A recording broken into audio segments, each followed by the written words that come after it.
What's up, everybody? It's Sergeant First Class Gogan here with my special guest, Specialist Waddell. We're going to show you how to do a proper military push-up. At the Recruit Sustainment Program, we have new people coming in all the time that think they can do 90 to 100 push-ups, and then when it comes time to actually take the PT test, which is our physical training test, they do like 5 or 6 and give up. Pathetic.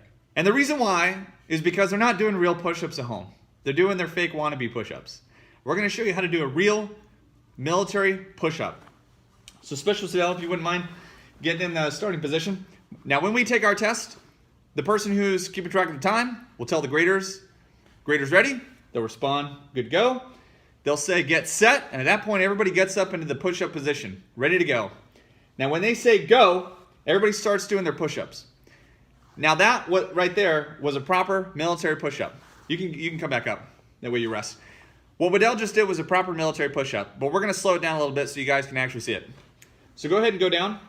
As Waddell goes down, you can't stop until your arm right here is actually parallel to the ground. You see how it runs along the ground perfectly? Just like that. Parallel lines. Now as he comes back up, his arms completely lock out. His elbows completely lock out. He doesn't come up halfway and go back down. That's not a real push-up. You actually have to go all the way back up and then all the way back down to where the arm is parallel with the ground. That's a perfect push-up. You want to show us a couple sloppy ones? Yeah, that's a sloppy one. Also, come back up. You'll notice when Waddell does his push-up, his body moves as an entire unit. Some people do the wave. That's not an actual push-up. You actually have to move your body down as a single unit, just like that.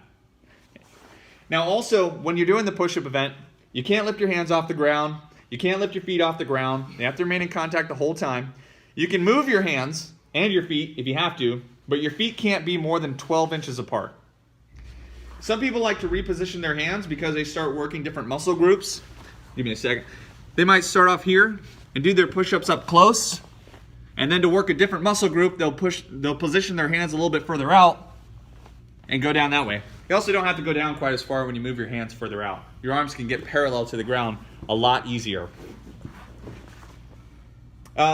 When doing the push-up event, we usually go for, it's 2 minutes is the test, but that gets tiring. So there are a couple rest positions. I'm showing those real quick. The first one is just sagging in the middle, but in order to start again, you have to come back to the starting position, pause, and then you can go again. Then you can also flex your back. This is another resting position. You can stay there as long as you want. You can bend your knees, but you can't bend your knees to such an extent to where now you're supporting all of your body weight. And once again, you have to stop, pause, and then you can begin again.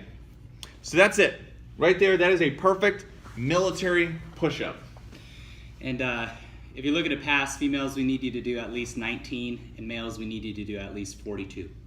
Those are the minimum requirements for the first age group when it comes to the 2 minutes of push-ups, 2 minutes of sit-ups, and 2-mile run.